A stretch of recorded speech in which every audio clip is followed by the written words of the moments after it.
So the work that I do is very sort of specific to the media space, and one initial attempt to try and kind of veer, media innovations that have AI, facilitating them in one way or another, has been a framework I've developed called sustainable synthetics, and it's a starting point, right? Because ultimately, like a lot of guidance towards friend over foe happens at developer level, and if output is here and developer is here, I'm kind of hovering around here at the moment, given what the type of stuff that I've been working on. And sustainable synthetics is really,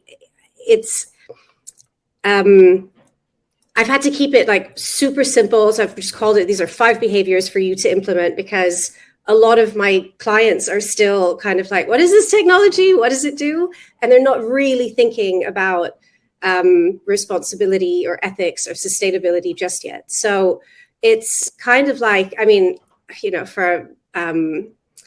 bit ashamed in a way, because it's a listicle, right? And listicles are kind of part, and in a way, of our like information overwhelm and degrading media ecosystem. And to Jean-Louis's point, like we're not chewing our food correctly, right? And these listicles are kind of part of facilitating that. But these 5 behaviors are hopefully quite easily enough to digest for clients to implement. So they include things like mind safety.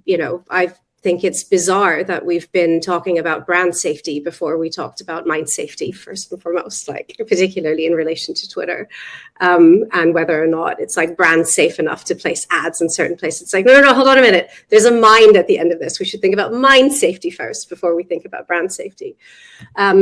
Another behavior is around accountability. So relooking at your metrics in relation to what you want the output to achieve, and potentially also start tuning those metrics to metrics related to emotional or mental well-being. Inclusion is another one. Collaboration is another one, in the sense of don't use this, to Jenny's point, like don't use this to be lazy.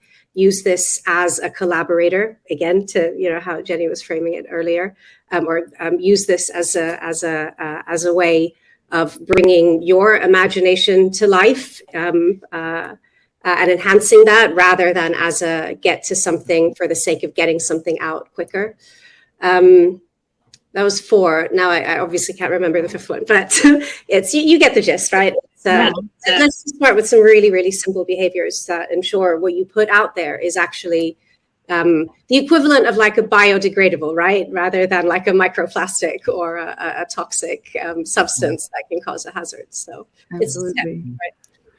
Just to add, I think like a market lens on that, something that we're seeing in our work is that like for a long time, like the last 20 years or like at least 10 years of the internet and like innovation has been around like weak tie networks, right? People that you don't know that well, that you've extracted a tremendous amount of value of. And something that I think I'm especially optimistic about is what we're seeing kind of like, especially in the capital markets, is that we're building strong tie networks now. So the question is, how can I extract value and create value from my deep connections? So instead of a community of like 300 LinkedIn connections or whatever, it's like 3 of my closest friends, or it's like, 10 people in a very specific niche group. And I think we're starting to see innovation on that front of how do we, and that's really about intimacy and around how do we facilitate that as technology. And so as far as it being a friend, I think that's a really, really interesting frontier that we're starting to see a lot of different interesting takes on, which to me is like incredibly exciting of like, okay, there's a whole new kind of like, what I hope is that that's the next 10 years of digital innovation as far as, human interaction is around like, how do we facilitate that connection and create value there?